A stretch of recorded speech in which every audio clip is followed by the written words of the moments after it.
You know what actually has been a silver lining for the box office which is, even though I think it was up like over 3% from last year, there's always somebody who's got statistics like that, but to me it just seemed like a pretty anemic summer movie lineup for the most part. But horror movies, scary movies, I should say at least, because some of them technically are more thrillers than horror, but they have been safe bets.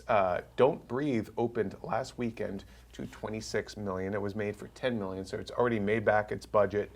And here are some of the other ones, scary movies that have done well this season. The Shallows, again, all these things were made for like between 10 or 40 million. The Shallows made 93 million global. The Purge, election year, 105.6 million globally. The best performer of that franchise, right? Yeah.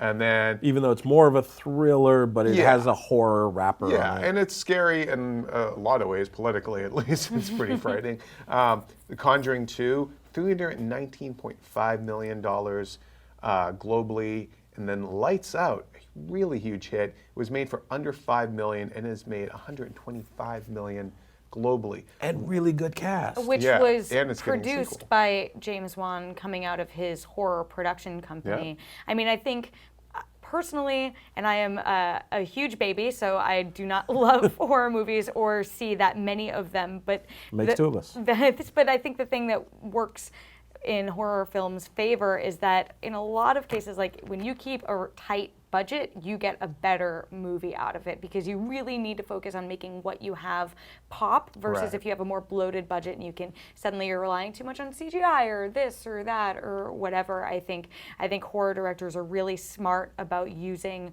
what they have effectively, and that's why you can see these movies like Lights Out be made for under $5 million with Maria Bello, like good.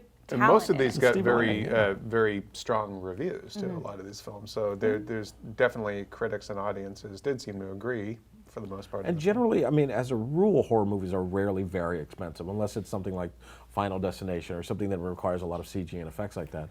So it's even then, that's not even that expensive. Jump scares. No, because you're not paying on the cost. But they're able to keep those costs down, which I think is makes them always a safe bet. And there's not like there's not really stars in those movies. Like, it's an up and coming. Shallows vehicle. was sold on Blake Lively's butt. That's basically that movie's marketing and campaign. That seagull.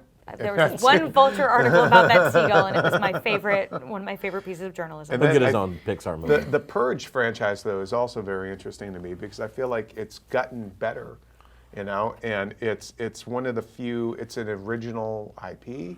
And a really original idea. Although there was a comic called, I think, The Last Days of Crime, which has a similar thing where it's kind of the end of, they're going to criminalize some stuff and other stuff. Yeah. But as a whole, the idea is very original. One thing that I think is interesting is that horror films have typically been relegated to, the fall, like lead into Halloween, and seeing them encroach on summer blockbuster season.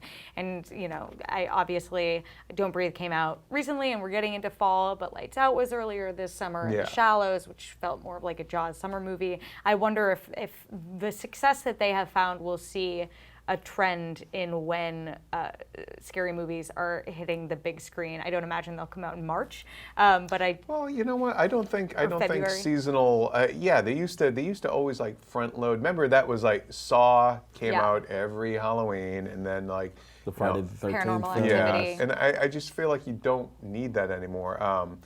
You can open a horror movie. You can open any movie if it's good at any time of year now. I don't think except the end of December. That's a great had to get in one more Assassin's Creed right before. No, I'm just that time as usual. Although that is a weird release date to me. Yeah, but I think a lot of these horror movies too. The reason why they did well is that they were good. Like having a good movie still works. Unfriended was one that kind of came out of the blue, and that did really well, and it did. Get very strong reviews as well. So like Scream. Scream was basically a traditional summer popcorn movie. It just happened to be a horror movie, and that hadn't happened for years. Yeah. Yeah. So, horror, scary movies, we should say, because these are technically thrillers too, some of them. Scary movies, some summer box office salvation. And we got Blair Witch coming up too. Yeah, that comes out in a couple of weeks, and I can say I've seen it. Can you say if you like? It was good. Yeah, it was good. Yeah. I have a feeling that one's going to do better than probably the Blair Witch sequel. I think it's going to actually do more than decent. I think it's just enough time has passed now, and it's got a good pedigree of Adam Wingard, and I have a review, an interview coming up with the screenwriter Simon Barrett. So look for that. And Wait, it wasn't really found footage? You mean it's not real? Oh, it's real. Oh, it's real. Thank you.